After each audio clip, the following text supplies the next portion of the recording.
Hola y bienvenidos a un video más del curso de C++. En esta ocasión nosotros vamos a trabajar con los valores que son con punto decimal. Esto hablando únicamente de valores numéricos. Y por ejemplo aquí tenemos varios tipos de valores. Tenemos el flotante, el long, tenemos long double. Y este tema es un poco complejo y hay que comprenderlo.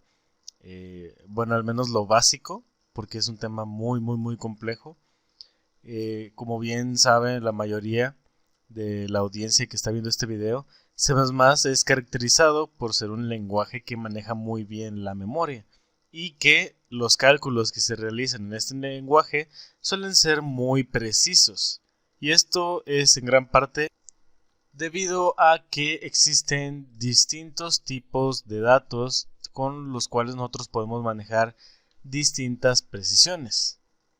Por ejemplo, nosotros podemos identificar un número, por ejemplo, vamos a poner este, y nosotros bien pudiéramos decir que a lo mejor nosotros tenemos una notación como la siguiente. Y esto probablemente si son fanáticos de lo que son las matemáticas o si han hecho operaciones en física, en este caso es esto que estoy definiendo aquí, es como si yo tuviera lo siguiente. Vamos a ver, es como si yo tuviera esto que multiplica, voy a poner el signo de multiplicación, a 10 que se eleva 5 veces. ¿Ok? Entonces es como si tuviéramos este 10 elevado a 5 veces. Es decir, 10 por 10 por 10 por 10 por 10 por 6.6. ¿Ok? Entonces, eso es lo mismo que nosotros estamos representando con esto. ¿Ok? Y bueno, esto sería el siguiente número que estamos visualizando aquí. Este que estamos viendo aquí sería el resultado y nosotros podemos comprobarlo. Por ejemplo, este mismo número nosotros podemos definirlo aquí mismo. Vamos a poner L2 y ahora va a ser 6.6 E5. Ok, entonces esta misma notación nosotros la podemos definir. Y lo que vamos a hacer aquí es simplemente hacer un cout de L. Vamos a poner en line, lo vamos a mandar L2 y vamos a mandarle otra endline. Ok. Y si nosotros compilamos y después ejecutamos nuestro archivo, veremos que las cantidades son equivalentes. ¿Ok? Entonces, si tú sabes usar este tipo de notación, pues puedes hacerlo así para evitarte, en este caso, definir un número muy grande. De igual manera, este número puede incrementar. Por ejemplo, nosotros pudiéramos poner este número y la cantidad de dígitos que se estarían trabajando iría aumentando. ¿Ok? De igual manera, el lenguaje muchas veces te imprime los valores de esta forma. Entonces, si llegas a encontrar un número expresado de esta manera, pues ya vas a saber cuál es su equivalente. ¿Ok? Para poder ver esto con un ejemplo más claro, lo que pudiéramos hacer es multiplicar este número pues por un número más grande y ejecutar lo que es el compilador. Aquí está marcando un resultado. Ok.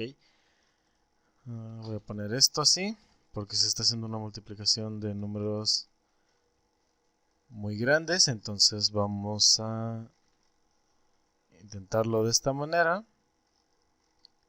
Y bueno, aquí vemos que el límite no sobrepasa. Ahora, por ejemplo, lo que pudiéramos hacer es, por ejemplo, aquí. Vamos a ponerle un número, vamos a seguir con el 6. Y lo vamos a poner entre 3. ¿Ok?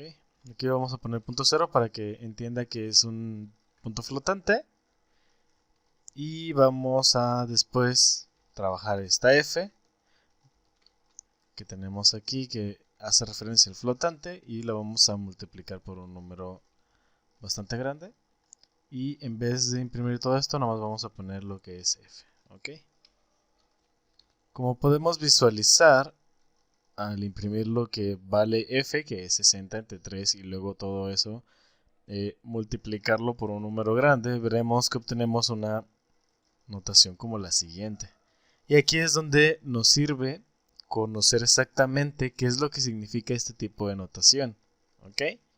Si nosotros quisiéramos ver esto con el número real, nosotros tendríamos que utilizar std. En este caso, yo ya tengo aquí definido lo que es el uso de std, por lo que pues lo voy a omitir. Pero si tú no lo tienes, pues tienes que ponerlo, ¿ok? Entonces aquí yo lo elimino y seguido del std y los dos pares de puntos, vamos a poner fixer, ¿ok? Seguido de esto.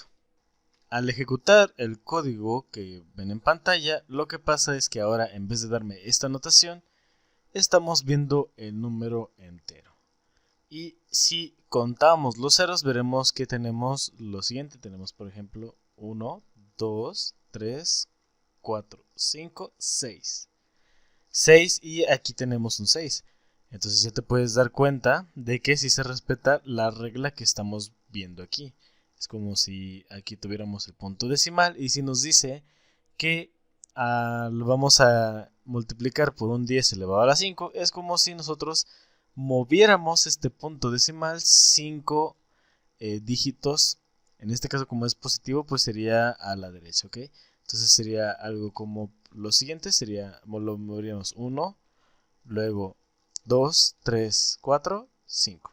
Aquí iría el punto y estaría eliminado. Y si te fijas, aquí tenemos los 5 dígitos que pues se fueron aumentando, que es el número tal cual tenemos aquí. ¿Ok? Si te fijas, son igual 5 dígitos. Y bueno, esa es la manera simple en cómo lo podemos entender, cómo es que trabajan los valores con punto flotante. Y ahora vamos a hablar, para ya terminar, lo que es el tema de lo básico que hay que entender de las variables con punto decimal. Y es que, por ejemplo, dependiendo del tipo de dato, nosotros podemos confiar en que los cálculos, dependiendo de la magnitud del número, en este caso hablando de precisión, es decir, de la cantidad de dígitos después del punto decimal, por ejemplo, para el flotante, nosotros podemos utilizar una biblioteca que es float.h y la mandamos traer de la siguiente forma. Ponemos include float.h, ¿ok? Y podemos ver los dígitos en los cuales nosotros podemos trabajar. De hecho, si aquí tienes esto, te dice ya de primeras cuántos dígitos son al seleccionar la propiedad y poner el cursor sobre ella. Si nosotros hacemos lo mismo, veremos que en este caso se expande a 15 dígitos y de igual manera para lo que es el long double, en este caso de igual manera se expande a 15. Si nosotros ejecutamos este código, vamos a compilar y vamos a ejecutar, vemos que en este caso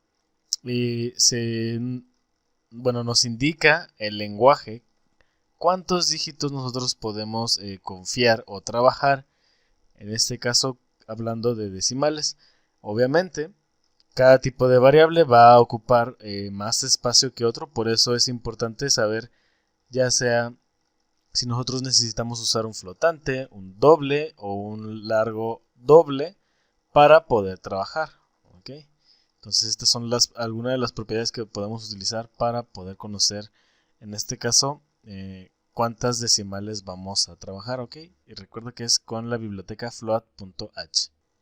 Y bueno, eso sería todo por el video de hoy y nada más quiero hablar de que este tema en realidad es más complejo, no es tan sencillo como simplemente decir, ok, yo sé que por ejemplo con los flotantes tengo 6 dígitos después de la decimal o con el double tengo 15 y así sucesivamente. No es tan sencillo como eso porque va a depender del tipo de problema que estés trabajando. Por ejemplo, si tienes un programa, no sé, que maneje la economía, no sé, que maneje cantidades de dinero. Ya sabemos, bueno, al menos en el caso de México, tenemos lo que es el peso y también existe algo que es el centavo, ¿ok? Entonces, a lo mejor no nos conviene, por ejemplo, trabajar, por ejemplo, el peso.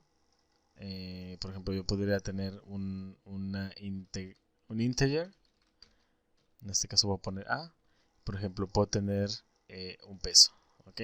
O puedo tener diversos billetes o diversas cantidades de pesos. O también, por ejemplo, si yo tuviera un peso con 50, pues tendría que hacer algo como esto. Y aquí pues ya tendría que cambiar a lo que es un flotante, ¿ok? Para poder trabajar con esto. Pero de igual manera yo puedo, por ejemplo, trabajar con centavos. Y si yo quiero representar un peso con 50 centavos, a lo mejor yo puedo hacer lo siguiente. Puedo decir, bueno, en realidad tengo 150 centavos. Y sabemos que pues 100 centavos hacen un peso mexicano.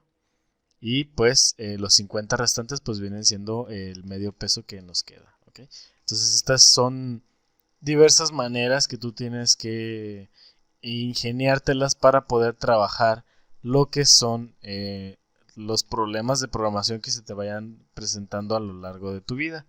Así que no necesariamente tienes que trabajar con flotantes, bien pudieras hacer algo como esto, de que trabajas, por ejemplo, un peso con 50 centavos, lo transformas todo a centavos y no estás trabajando con espacios de memoria muy grandes y de igual manera no rompes lo que es la equivalencia, ¿ok?